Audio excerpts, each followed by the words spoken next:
Hey guys, welcome back. I'm your host, Carissa. And I'm Christian, and this is A Lot in Common. So today on the show, we have a very exclusive interview that we're super excited about because he's one of our favorite new content creators. He does superb research and he's really exposing Israel and its hold on our government. Today, we welcome in Senex. Welcome, Senex.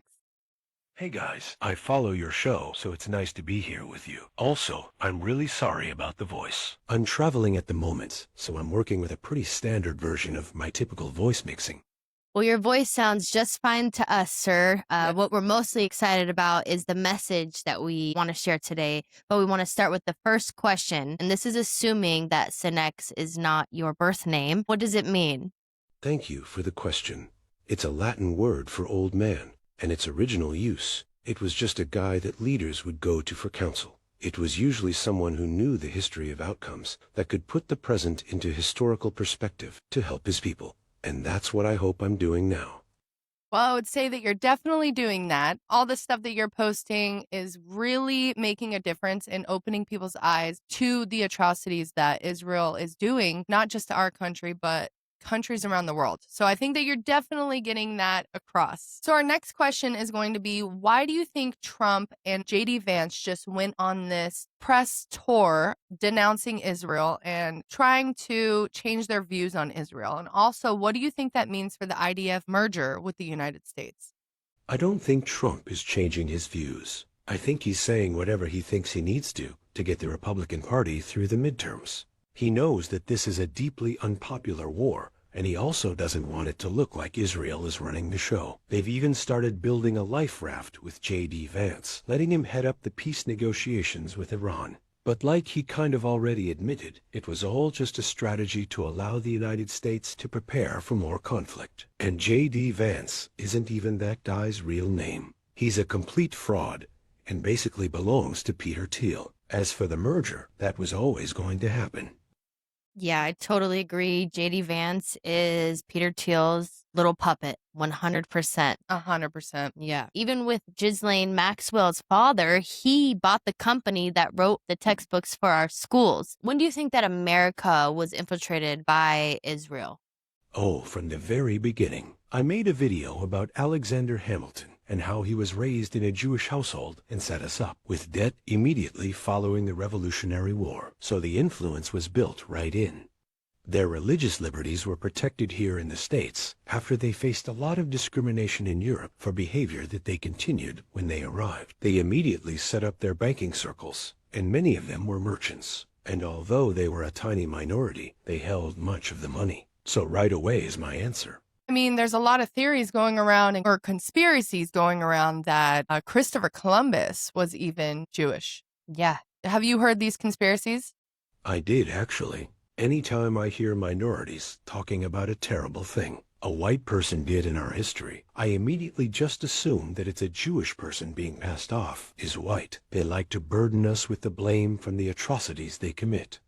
Christopher Columbus was the Jeffrey Epstein of his time. He kidnapped men and women and sold them into sexual slavery. He mutilated people when they did not bring him gold. He committed genocide, and he even used dogs to violently punish prisoners. With that background, he would probably be the Prime Minister of Israel today. It's just so crazy to look back at life and realize that everything we were taught and everything we were told about our history was completely false. Yeah. And a lie. It's terrible. So what do you think we can do to take control of our futures? And is it voting? Can we vote our way out of this? Great question. We need to gain control on a local level first. That will make what they are doing on a national level much more difficult. We do that, and then we work our way up. School boards, city councils, sheriffs. That way, when they try to turn the system on us, it's a system we created that will be loyal to us. And then we move to build parallel economies while removing our children from public school and teaching them at home. And we teach our children the history they had from us the entire time that would have us believe that we are the bad guys and that they are the good guys. This is the reason they push ideology that destroys the family. This is also why super PACs for Israel are getting involved in local elections. This is something that we can absolutely do, and it would give us a real fighting chance. I love that. And I specifically love building smaller communities and taking your kids out of schools, because putting your kids in any systems is not going to work. Sending your kids anywhere is not going to work. You have to teach them the truths and you have to learn the truth. So that's why it's so important that we are all out here doing our part, spreading the truth about Israel and what they're doing. And so that definitely leads us into our next question. There's this huge theory going on right now with Israel is the reason that Charlie Kirk was assassinated. So I wonder, why do you think they would have wanted Charlie Kirk assassinated?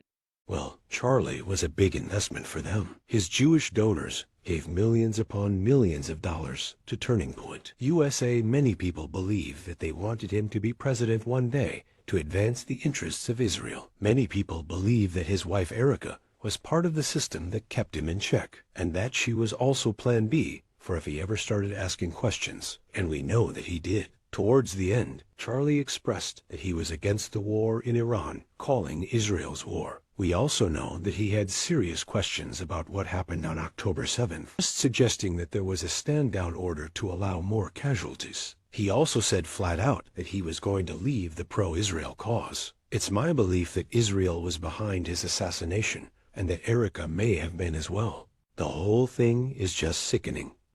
It is. Whenever you really look at it from this perspective, which I think is true, it really is heart-wrenching and it is sickening. That's why it's so important. I mean, look, it's 11 months later and everybody is still talking about this because it's so important. And they thought that they would just get away with us not thinking about it or just letting it go. And that didn't happen. We are still on it. It's still the top thing, trending as it should be. My sister and I were fans of Nick Fuentes. We kind of liked what he was doing. Don't agree on everything that he says or believes, but, we were fans of Nick Fuentes, but he slowly started to change. Do you think Nick Fuentes is part of the resistance, or do you think that he's compromised? Great question. I don't believe that Nick's contributions can be overstated, but I think a few things happened here. First off, Nick was much more edgy about a year ago, and he's toned it down quite a bit. He has a desire to be mainstream, and he's acknowledged that in order to do that, he can't be saying certain words all of the time. It doesn't mean he's changed. It just means that he knows he's got a bigger audience now. But there are guys that have been following him from the very beginning that feel like he's switched up on them, and I think they feel like he's kind of been taken away from them. It's like when you like a band that isn't really well known, and then they go mainstream, and you're left saying things like, I like their earlier stuff, just to show people that you've been around from the beginning. I also think a lot of these guys imagined that a real friendship was going to occur between them and Nick, and now they feel like he's grown to the point where he's out of reach. And it's one of those I broke up with you, you didn't break up with me kind of thing, and they start calling him a Fed. But he suffered quite a lot to be a Fed. I personally don't think he is. It doesn't make any sense that he would be. I mean, how many people's eyes did he open up about Israel? He was debanked, put on no-fly lists, deplatformed in every way, and people have literally tried to kill this guy. He can't even have casual friendships or relationships because everything is so life or death for that guy. He has sacrificed quite a lot. He's also got a very loyal fan base. And many of these guys are highly intelligent, motivated, and politically active younger men. You wouldn't know that if you watched the segment of his show where he reads super chats, but they love him. And they love him because he's real. That's a great perspective. Yeah. I kind of like that because I want to believe there's more good guys than bad guys out there. Right. So, yeah. No, I love that as well. And it does make sense. I mean, people will sit here and try to demonize Candace Owens. They'll be like, she's an op. She's an op. They say that about anybody that's successful now. I feel like they're bought, they're paid for. So I guess that definitely is a great way to look at it. All right. So kind of going back to Trump here, we were kind of talking about this and wondering, like, if Trump really was changing his mind on Israel, would people forgive him? And so I wonder if Trump openly repented and asked for forgiveness and actually started changing, do you think that he would be accepted?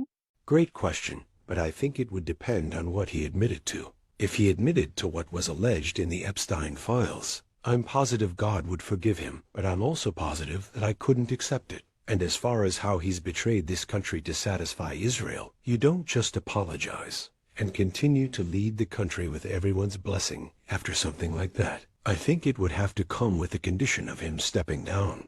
Couldn't agree more. Yeah.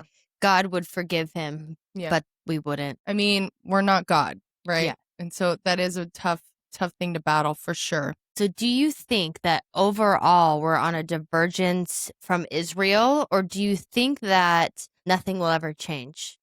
I think people waking up is a good thing, but I also think it presents a certain kind of danger. I don't think Israel is the kind of country that just takes their ball and goes home when people don't want to play with them anymore. Think about what they've done in the past when they were given no for an answer. What that looked like was false flags attacks, manipulative intelligence, and whatever else they had to do to drag everyone into conflict. And I think everyone forgot about what RFK said at the vaccine hearings. And I hope this doesn't get you in trouble, but COVID hardly affected the Jewish population at all. And they were also able to prove it was made in lab. What if that was a trial run? What if Israel's ultimate contingency plan was a virus?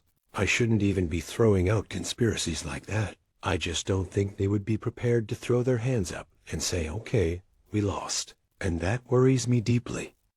It worries us deeply as well. I don't think that they're a good sport for sure. Yeah. Definitely sore losers over on that end. So I would not want to see the retaliation of what they would do if the people. Yeah, I mean, right now they're putting, I think, close to $1 billion towards social media and bots, and it's just all fake, trying to get everybody to stop talking about what they're doing. And so whenever they move on from social media, what is it going to look like? So speaking of that, right? Like false flags, do you think that there will be a false flag attack in the United States, and where would you think that would be? That's a scary question to answer, but it's one of those things where I think it helps that everyone is awake and would blame them if such an attack were to take place. So in that way, I think we are protecting ourselves, and it makes me really proud. But also, Israel has never stopped committing atrocities just because we are aware of them. I don't know where or when, but it will likely be blamed on a white Christian nationalist or an Islamic extremist. Those are who they perceive to be their biggest threats. So that's who they want to turn the public against and who they want the public to fear. But if history taught us anything, our biggest threat is an Israel that isn't getting its way or is. And that has to stop. Absolutely. Yeah, you're 100% right. And speaking of the retaliation that Israel could display, everybody knows about the Samson option. So do you think, because I feel that if nukes were real, Israel would have used them already, right? And so do you think nuclear bombs are even a thing? I like questions like that, so I'm glad you asked. I do actually think they are real, but that might just be because I don't know much about it. Israel keeps me pretty busy. Isn't that funny, though? Israel causes so much devastation. I don't have time to learn about nuclear bombs. Not funny at all, actually. I just think Israel hasn't used them yet. I believe it's part of the leveraging power they use to get the United States to do what they want, saying, if you don't help us, we are going to have to use nukes. And while the United States won't end our relationship with them if they do, it makes our job of covering for them much more difficult. But if we do leave NATO, I think it will be so that Israel can go to war with Turkey. And in that case, I do believe Israel would preemptively strike Turkey with a nuclear bomb. But that's a whole other conversation that I think is an important one, but would take a lot of time to cover. Yeah, I was hoping, Senex, that you would tell us that you don't think nuclear bombs are a thing. But since they are, let's pray for the best possible outcome. Yes, we will continue to pray for the best possible outcome. And of course, keep spreading the truth about what they are doing. The more people that know about what is going on with Israel, the more, like you said, it would be harder for them to get one over on us and get away with everything. And so on a final note, Senex, I would just like to ask you, what is one thing that you would want to tell everybody and let everybody know?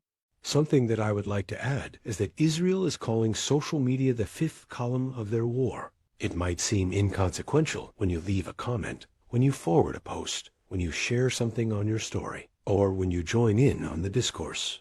But I promise you, it does matter. When someone sees you talking about it, they feel less alone in a system meant to isolate them. Talk about it. Say what you think. And don't let them convince you that talking about the evil things they've done is worse than them having done it in the first place. We are at war. Make no mistake about it. Real people are suffering, having their homes taken from them, and they're using your money to do it. Don't let them use your silence, too. I love that. Great message. Yeah, it goes back to our point that we always say that you have to reprove the evils of this world. And we are actually called to do that biblically. You're such an inspiration to us and then to a huge audience that is just growing and growing. And we appreciate you taking your time to share your knowledge with the world and the society that we want to have our children grow up in. You know, we can be the change for our future generations to come. And we thank you so much for being such a bright light in such a dark place. Well, guys, thank you so much for having me on. We are definitely going to have to do this again. Next time, I will have some questions for you guys, and we will open it up for a broader discussion. God bless you guys, and have a good day. Thank you so much, Senex. God bless you too, and we look forward to our next discussion. See you soon. Thank you guys for tuning in. If you like this conversation we had with Senex today, make sure to follow him and subscribe. All of his links will be in the description below. Make sure to leave a comment down below, you guys. What did you think about the conversation? Do you think it's important that we all start having this conversation? Also, make sure to follow us on Spreaker or Patreon, wherever you get your podcasts. Until next time, you guys. Till next time.